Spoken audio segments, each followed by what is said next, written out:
Show them no mercy. Deuteronomy chapter 7, verse 2.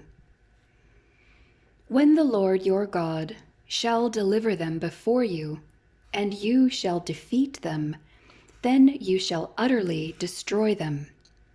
You shall make no covenant with them, and show no favor to them. How could a good and loving God order the total destruction and genocide of Israel's enemies?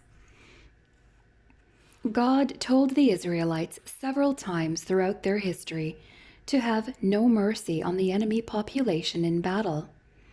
Refer to Numbers 31:17, Deuteronomy 20, verses 16 to 18, Joshua 11:20, and 1 Samuel 15:18.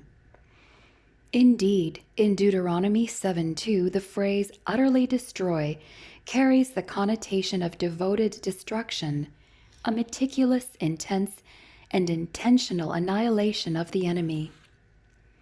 With terms such as genocide, Holocaust, and ethnic cleansing confronting us daily in the news in places such as Rwanda, Sudan, Kosovo, and Bosnia, how is this slaughter which God commands in the Old Testament any different? Surely a merciful and benevolent God wouldn't order such an action, and yet this is exactly what happened. When we consider the destruction of the Canaanites and other peoples in the Old Testament, several considerations can give perspective without mitigating or diminishing the events.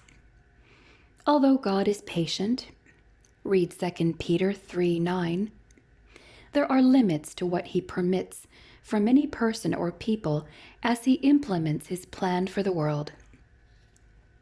A careful reading of the Old Testament shows that the dedicated destruction of Israel's enemies, though total, was infrequent.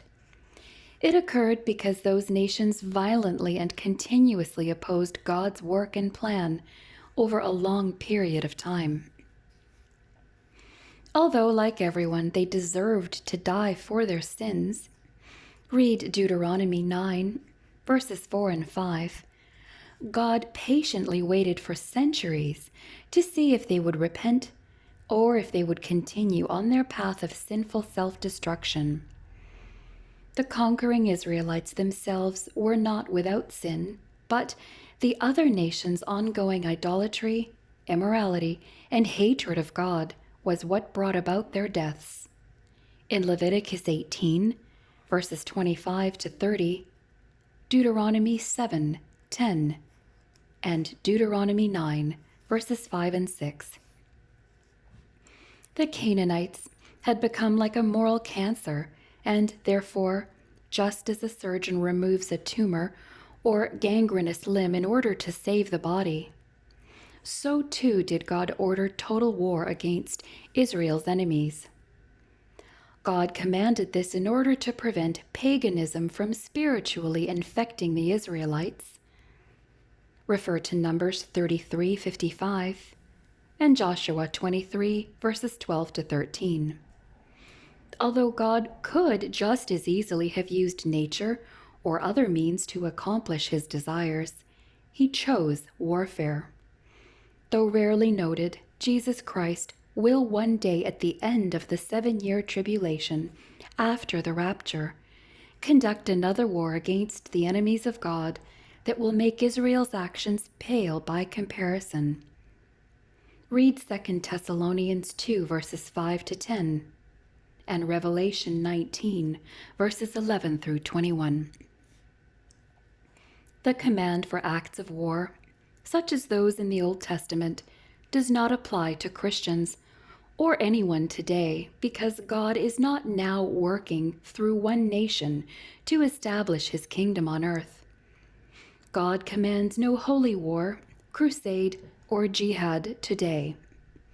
War is sometimes morally and ethically justifiable, but not on the basis of the verses cited above.